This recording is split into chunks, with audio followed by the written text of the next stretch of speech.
അസ്സലാമലൈക്കും. Welcome back Ramla's കിച്ചണിലേക്ക് നിങ്ങൾക്ക് എല്ലാവർക്കും സ്വാഗതം. റംലാസ് കിച്ചണിൽ നിന്ന് വന്നിരിക്കുന്നത് ഒരു അടിപൊളി ചിക്കൻ മന്തി ആയിട്ടാണ് കേട്ടോ. ഈ ചിക്കൻ മന്തിക്കൊരു പ്രത്യേകതയുണ്ട്. ഈ ചിക്കൻ മന്തി എനിക്ക് മത്സരത്തിൽ ഇപ്പോൾ ഒരു സമ്മാനം വാങ്ങി തന്നൊരു മന്തിയാണ് കേട്ടോ. എൻ്റെ ഇവിടെ 2 ദിവസം മുമ്പിൽ എൻ്റെ മോളെ സ്കൂളിൽ എനിക്ക് മന്തി കോമ്പറ്റീഷൻ ഉണ്ടായിരുന്നു, ചിക്കൻ മന്തിൻ്റെ. അതിൽ ഞാൻ പങ്കെടുത്തപ്പോൾ എനിക്ക് സെക്കൻഡ് പ്രൈസ് വാങ്ങിച്ച് തന്ന എൻ്റെ ചിക്കൻ മന്തിയാണ് ഇത്. അതുകൊണ്ട് തന്നെ എനിക്ക് കുറച്ച് സന്തോഷങ്ങൾ നിറഞ്ഞ നിമിഷം തന്നെയാണ് ഇത്. നമുക്കിങ്ങനെ ഉണ്ടാക്കിയിട്ടൊക്കെ സമ്മാനമൊക്കെ വാങ്ങിക്കുമ്പോൾ നമുക്ക് സന്തോഷമല്ല. അതേപോലെ തന്നെയാണ് ഇത്. ചെറുത് വലുതൊന്നുമല്ല, പക്ഷേ അങ്ങനെ സമ്മാനം കിട്ടുമ്പോൾ നമുക്ക് ഏത് മത്സരത്തിലായാലും എങ്ങനെയായാലും സമ്മാനം കിട്ടുമ്പോൾ നമുക്കൊരു സന്തോഷം തന്നെയാണ് അല്ലേ. എന്നാൽ ശരി, നമുക്ക് എങ്ങനെയാണ് ഈ മന്തി ഉണ്ടാക്കുക നമുക്ക് പെട്ടെന്ന് തന്നെ പോയിട്ട് കണ്ടു നോക്കാം. നിങ്ങൾക്ക് ഇഷ്ടപ്പെട്ട ലൈക്ക് തരാം, സപ്പോർട്ട് തരാം, സബ്സ്ക്രൈബ് ചെയ്യാം. ഞാൻ ഈ മന്തി ഉണ്ടാക്കാൻ വേണ്ടി ഞാൻ 1 കിലോന് നമുക്ക് ഈ നമ്മുടെ ലെങ്ത്ത് ഭാഗത്തുള്ള 4 പീസാണ് ഞാൻ എടുത്തിരിക്കുന്നത്. 1 കിലോന് കൂടുതലുണ്ട് ഇതരി. അത് ഞാൻ നാളെയാണ് എനിക്ക് മത്സരം, പക്ഷേ ഞാൻ തലേന്ന് തന്നെയാണ് ഞാൻ ചിക്കൻ നല്ലതുപോലെ മസാല തേച്ച് വെച്ചത്. ഇതേപോലെ തന്നെ വെള്ളമൊട്ടും ഇല്ലാതെ ചിക്കൻ കഴുകിയെടുത്ത് അതിലേക്ക് ഉപ്പ് ചേർത്ത് കൊടുക്കുക. പിന്നെ ഞാൻ അതിലേക്ക് 1 ടേബിൾ സ്പൂണോളം നമ്മളെ ചെറുനാരങ്ങ നീര് ചേർത്ത് കൊടുത്ത് 2.5 ടേബിൾ സ്പൂണ് നമ്മളെ ചിക്കൻ മന്തി മസാലപ്പൊടി ഞാൻ ഹോം മെയ്ഡ് ഉണ്ടാക്കിയതാണ്. അതും ഞാൻ ചേർത്ത് കൊടുത്തതിന് ശേഷം 2 ടേബിൾ സ്പൂണോളം നമ്മളെ കാശ്മീരി ചില്ലിയാണ് ഞാൻ ചേർത്ത് കൊടുക്കുന്നത്. പിന്നെ ഞാൻ അതിലേക്ക് ഒട്ടും കളറോ കാര്യങ്ങളോ ഒന്നും തന്നെ ഞാൻ ചേർക്കുന്നില്ല. പിന്നെ കളറിന് വേണ്ടി ഞാൻ ചേർത്ത് കൊടുക്കുന്നത് നമ്മളെ കുങ്കുമപ്പൂവാണ്. അത് കുറച്ച് ചൂടുവെള്ളത്തിൽ ചേർത്ത് അതും ചേർത്ത് കൊടുത്തതിന് ശേഷം പിന്നെ ഞാൻ അതിലേക്ക് 1/4 ടീസ്പൂണോളം നമ്മളെ മഞ്ഞൾപ്പൊടി ഞാൻ ചേർത്ത് കൊടുക്കുന്നുണ്ട്. പിന്നെ ഒരു ടേബിൾ സ്പൂണോളം നമ്മളെ ഇഞ്ചി വെളുത്തുള്ളി പേസ്റ്റും ഞാൻ ചേർത്ത് കൊടുത്തതിന് ശേഷം പിന്നെ നല്ലതുപോലെ പിന്നെ അതിലേക്ക് ഞാൻ ചേർത്ത് കൊടുക്കുന്നത് 2 ടേബിൾ സ്പൂണോളം നമ്മളെ ഒലിവ് ഓയിലാണ്. ഈ ഒലിവ് ഓയിലാണ് കേട്ടോ. ഇതാണ് ഞാൻ ഉപയോഗിക്കുന്ന olive oil, cooking olive oil. അതും ചേർത്ത് കൊടുത്തതിന് ശേഷം നല്ലതുപോലെ തന്നെ കൈകൊണ്ട് മിക്സ് ആക്കിയിട്ട് നമ്മൾ ആ കീറി കൊടുത്ത ഉള്ളു ഭാഗത്തൊക്കെ നല്ലതുപോലെ മസാല പിടിക്കുന്ന രൂപത്തിൽ എല്ലാം തന്നെ മസാലയൊക്കെ തേച്ച് ഞാനിതൊന്ന് ഒരു ഫുള്ളായിട്ട് തന്നെ ഒരു ദിവസം ഫുള്ളായിട്ട് ഞാൻ ഫ്രീസറിലേക്ക് മാറ്റി വെച്ച് പിറ്റേന്നാണ് ഞാൻ ചോറുണ്ടാക്കുന്നത്. അതിന് വേണ്ടി ഒരു പാത്രം അടുപ്പത്ത് വെച്ച് അതിലേക്ക് ഞാനൊരു 1/4 കപ്പോളം ഒലിവ് ഓയിലാണ് ഞാൻ ചേർത്ത് കൊടുക്കുന്നത്. ആ ഒലിവ് ഓയിൽ ചേർത്ത് കൊടുത്ത ശേഷം പിന്നെ ഞാൻ ഒരു 1/2 കപ്പോളം നമ്മളെ വെളുത്തുള്ളി ചെറുങ്ങനെ പൊടിയായി അരിഞ്ഞത് അതും ചേർത്ത് കൊടുത്ത് അതും നല്ലതുപോലെ ഫ്രൈ ആയിട്ട് വരുമ്പോൾ പിന്നെ ഒരു ഉള്ളി ഒരു ചെറിയ ഉള്ളി, അത്ര വലുതല്ല എന്നാലും ഒരു മീഡിയം സൈസ് ഒരു ഉള്ളി ചെറിയ പൊടിയായി അരിഞ്ഞത് അതും ചേർത്ത് കൊടുത്ത് നല്ലതുപോലെ തന്നെ ഇതൊന്ന് മൊരിയിച്ചെടുക്കാം. അത് മൂത്ത് വരുമ്പോൾ പിന്നെ ഏലക്കായ, കറാമ്പ്, പട്ട, 2 തരത്തിലുള്ള ഏലക്കായ, കറുപ്പും മറ്റേ നമ്മൾ സാധാരണ, പിന്നെ വേ ലീഫ്, പിന്നെ നല്ല ജീരകം ഇതൊക്കെ ചേർത്ത് കൊടുത്ത് നല്ലതുപോലെ പൊട്ടിച്ചെടുക്കുക. അതിലേക്ക് ഒരു 6 പച്ചമുളകും ഞാൻ മുതുമനായിട്ട് ഇട്ട് കൊടുത്തിട്ടുണ്ട്. പിന്നെ ഞാൻ അതിലേക്ക് നമ്മളെ ഡ്രൈ ലെമൺ ഉണ്ടല്ലോ, നാരങ്ങ, അത് ഒന്ന് ഞാൻ ചേർത്ത് കൊടുത്തിട്ടുണ്ട്. അതും അതിലേക്ക് ഇട്ട് കൊടുക്കാം. ആ എണ്ണയിൽ തന്നെ നാരങ്ങയും ചേർത്ത് കൊടുത്ത് എല്ലാം കൂടി നല്ലതുപോലെ തന്നെ ഇതൊന്ന് മിക്സ് ആക്കിയിട്ടെടുക്കുക. എല്ലാം തന്നെ നല്ലതുപോലെ മിക്സായി വരുമ്പോൾ അതിലേക്ക് 2 ടേബിൾ സ്പൂണോളം ചിക്കൻ മന്തി മസാല ഇട്ടിട്ടുണ്ടായിരുന്നു. അത് എങ്ങനെയോ വിട്ടുപോയി, അതാണ് വീഡിയോ എന്തോ ഇതായിപ്പോയതാണ്.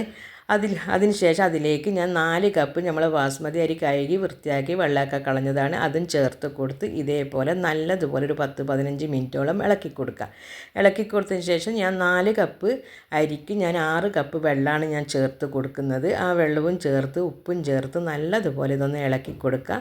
പിന്നെ ഞാൻ അതിൻ്റെ മുകളിലേക്കായിട്ട് നമ്മൾ ഓട്ടപ്പാത്രം ഉണ്ടല്ലോ, അപ്പച്ചമ്പിൻ്റെ മുകളിലൊക്കെ വെക്കുന്ന ആ പാത്രമാണ് ഞാൻ വെച്ച് കൊടുക്കുന്നത്. അതെന്തിനാണെന്ന് വെച്ചാൽ അതിൻ്റെ മുകളിൽ വെച്ചിട്ടാണ് നമ്മൾ മസാല തേച്ച് നമ്മൾ ചിക്കൻ സ്റ്റീം ചെയ്തിട്ട് ഇങ്ങനെ ആവി കയറ്റിയിട്ട് എടുക്കുന്നത്. പകുതിയോളം ആവി കയറ്റിയിട്ട് എടുത്തതിന് ശേഷമാണ് ഞാനിത് ഫ്രൈ ചെയ്യുന്നത്.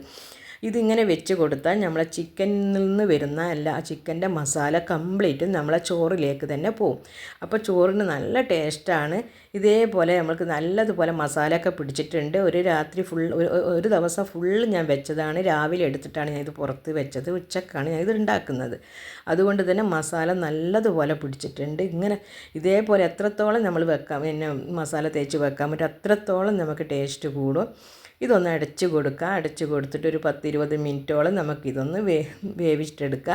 ഒരു 20 മിനിറ്റൊക്കെ കഴിഞ്ഞപ്പോഴാണ് ഞാൻ തുറന്ന് നോക്കിയത്. നിങ്ങൾ കാണുമ്പോൾ തന്നെ മനസ്സിലാവും നമ്മളെ ചിക്കനിലുള്ള വെള്ളമൊക്കെ കംപ്ലീറ്റ് ചോറിലേക്ക് പോയിട്ടുണ്ട്. അത് നല്ലതുപോലെ ഇതൊന്ന് ഇളക്കി കൊടുക്കുക. ഇളക്കി കൊടുത്തതിന് ശേഷം പിന്നെ നമുക്ക് ഇതിലേക്ക് ഇതൊന്ന് ഒരു ചെറിയ ഗ്യാസൊക്കെ നല്ലതുപോലെ കുറച്ചിട്ട് ചെറുതാക്കി വെക്കണം. വീണ്ടും ഞാനൊരു 10 മിനിറ്റും കൂടി ഇതിൻ്റെ മുകളിൽ മറിച്ചിട്ടിട്ട് ചിക്കൻ വെച്ചിട്ടുണ്ടായിരുന്നു. മറ്റേ ഭാഗവും കൂടി ഒന്ന് ആവി നല്ലോണം കയറാൻ വേണ്ടിയാണ്. നമ്മളെ ചിക്കനൊക്കെ നല്ലതുപോലെ 2 വശവും നല്ലതുപോലെ സോഫ്റ്റായിട്ട് വന്നിട്ടുണ്ട് ചെറിയൊരു മട്ടത്തിൽ. ഇനി ഇതൊന്ന് നമുക്ക് ഫ്രൈ ചെയ്തെടുക്കണം.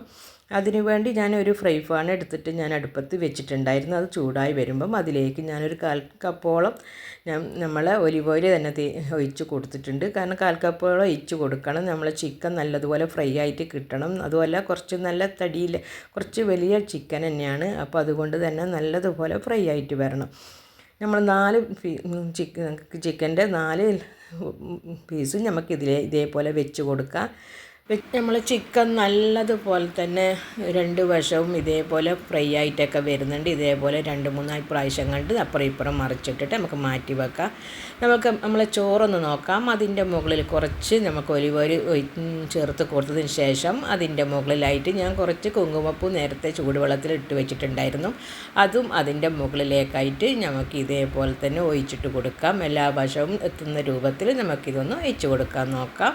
പിന്നെ ഞാൻ അതിലേക്ക് ചേർത്ത് കൊടുക്കുന്നത് ഞാൻ കുറച്ചധികം തന്നെ ബദാമും അണ്ടിപ്പരിപ്പും കാഷ്നട്ടും അതേപോലെ തന്നെ കിസ്മിസും മുന്തിരിയും ഫ്രൈ ചെയ്തെടുത്തിട്ടുണ്ടായിരുന്നു. അതും അതിൻ്റെ മുകളിലേക്കായിട്ട് കുറച്ച് നല്ലതുപോലെ തന്നെ ഇട്ട് കൊടുക്കാൻ നോക്കണം. ബദാമൊക്കെ നല്ലതുപോലെ തന്നെ ചേർത്ത് കൊടുത്തതിന് ശേഷം പിന്നെ നമുക്ക് അതിൻ്റെ മുകളിൽ നമ്മൾ ഫ്രൈ ചെയ്തെടുത്ത് വെച്ച നമ്മളെ ചിക്കൻ ഓരോന്നായിട്ട് എടുത്ത് നമുക്ക് ഇതിൻ്റെ മുകളിലേക്കായിട്ട് വെച്ച് കൊടുക്കാം.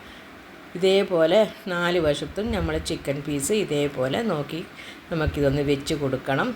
എല്ലാം തന്നെ 4 പീസും നമുക്ക് വെച്ച് കൊടുക്കാം. അതിനുശേഷം നമുക്കിതൊന്ന് നല്ലതുപോലെ തന്നെ ഇതൊന്ന് കവർ ചെയ്തിട്ട് എടുക്കണം. അതിനു വേണ്ടി ഫോയിൽ പേപ്പർ എടുക്കുക. ഫോയിൽ പേപ്പർ എടുത്തതിന് ശേഷം നല്ലതുപോലെ തന്നെ ഇതൊന്ന് കവർ ചെയ്തിട്ട് കൊടുക്കണം. ഒട്ടും തന്നെ നമ്മൾക്ക് ആവി പുറത്ത് പോകാത്ത രൂപത്തിൽ വേണം നമുക്ക് ചെയ്യാൻ. നമ്മൾ ചിക്കൻ ഫ്രൈ ചെയ്തിട്ട് കുറച്ച് എണ്ണയൊക്കെ ഉണ്ടായിരുന്നു. അതെല്ലാം ചിക്കൻ്റെ മുകളിൽ ഇതേപോലെ ചേർത്ത് കൊടുക്കാം. ഇനി നമുക്ക് ഇതേപോലെ കവർ ചെയ്യാം. നല്ലതുപോലെ തന്നെ കവർ ചെയ്യണം. അപ്പുറം ഇപ്പുറം ഒന്നും തന്നെ ആവി പുറത്തേക്ക് പോവാതെ രൂപത്തിൽ വേണം നല്ലതുപോലെ കവർ ചെയ്തിട്ട് കൊടുക്കാൻ. കവറെല്ലാം ചെയ്ത് കൊടുത്തതിന് ശേഷം നല്ലതുപോലെ അടച്ച് കൊടുത്തതിന് ശേഷം ഞാനൊരു അരമണിക്കൂറോളം ഞാനിത് ചെറിയ തീയിൽ ആവി കയറാൻ വേണ്ടി വെച്ചിട്ടുണ്ടായിരുന്നു. നല്ലതുപോലെ സോഫ്റ്റ് ആകാൻ വേണ്ടിയാണ്. അരമണിക്കൂറൊക്കെ കഴിഞ്ഞതിന് ശേഷമാണ് ഞാൻ ഇത് ഒന്ന് തുറന്ന് നോക്കിയത്. അതും അരമണിക്കൂറെല്ലാം കഴിഞ്ഞ് കുറച്ച് സമയം എടുത്ത് പുറത്ത് മാറ്റി വെച്ചതിന് ശേഷം ഞാനൊന്ന് തുറന്ന് നോക്കിയതാണ്. നമ്മളെ ചിക്കൻ മന്തി അടിപൊളിയായിട്ട് തന്നെ വന്നിട്ടുണ്ട്. ഒട്ടും തന്നെ എന്താ പറയുക, അത്രയും ടേസ്റ്റാണ് ഈ ചിക്കൻ മന്തി. എളുപ്പമാണ് നമുക്ക് ഉണ്ടാക്കാൻ വേണ്ടി. നിങ്ങളെല്ലാവരും ഉണ്ടാക്കിയിട്ട് നോക്കണം. നോക്കിയതിന് ശേഷം നിങ്ങളെ അഭിപ്രായം പറയണം.